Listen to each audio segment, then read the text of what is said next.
रामायण कथा रावण का वध। लंका के रणभूमि में शोर था, हाथों की ध्वनि, तलवारों की टंकार और नारों का गूंजता शोर। रावण अपने 10 सिरों और 20 भुजाओं के साथ युद्धभूमि पर खड़ा था। उसकी आंखों में अहंकार की ज्वाला थी। राम और रावण के बीच युद्ध का ऐसा दृश्य था मानो स्वर्ग और नर्क आमने सामने आ गए हों। हेलो दोस्तों, आपको स्वागत है इस एवरफ्यू चैनल में। इस चैनल में आपको रामायण से जुड़ी बातें बताया जाता है। हम इस बात को समझते हैं कि आप बहुत लोग हैं जो रामायण देखने के लिए आप लोगों के पास समय नहीं मिलता, इसीलिए हम स्टोरी लेकर आते हैं। अपना कार्य करते हुए रामायण के बारे में कुछ जानकारी आपको बता सके, इसीलिए हम इस तरह का वीडियो आप लोगों के लिए लाते हैं। तो इस चैनल को सब्सक्राइब करके रखें ताकि रामायण से जुड़ी बातें आप लोगों को मैं शेयर कर सकूं। तो कृपया इस स्टोरी में अंत तक बने रहे।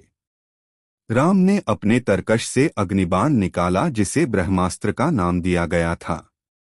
लेकिन तभी विभीषण ने राम को रोकते हुए कहा, हे राम, यह ब्रह्मास्त्र रावण को पराजित कर सकता है, परंतु रावण का अंत करना इतना सरल नहीं है। उसकी अमरता का रहस्य जानना आवश्यक है।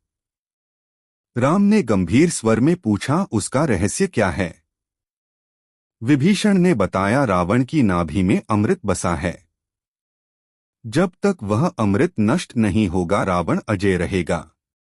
राम ने रावण की ओर देखा। रावण ने ठहाका लगाते हुए कहा, राम, तुम मुझे पराजित नहीं कर सकते। मेरी शक्ति अनंत है। रावण की हंसी रणभूमि में गूंज उठी।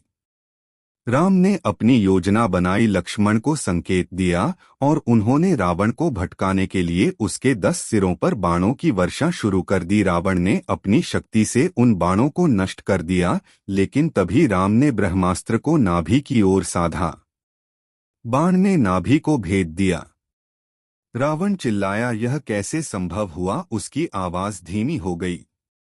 उसका विशाल शरीर धरती पर गिरने लगा। उसकी आंखों में पछतावे और आश्चर्य का मिश्रण था। जैसे ही रावण की मृत्यु हुई, लंका सन्नाटे में डूब गई। उसकी प्रजा रोने लगी, लेकिन राम का मन भी विचलित था। उन्होंने विभीषण से कहा, रावण महान विद्वान था, परंतु उसका अहंकार ही उसका अंत बना। सीता को मुक्त कर दिया गया। राम ने जैसे ही सीता को गले लगाया, एक रहस्यमयी आवाज गूंजी, यह केवल एक युद्ध नहीं था, यह धर्म और अधर्म के बीच का संग्राम था। और यह संग्राम युगों युगों तक चलता रहेगा। अचानक राम ने पीछे मुड़कर देखा। आवाज का स्रोत कहीं नहीं था। लक्ष्मण ने कहा, यह कैसी आवाज थी भैया?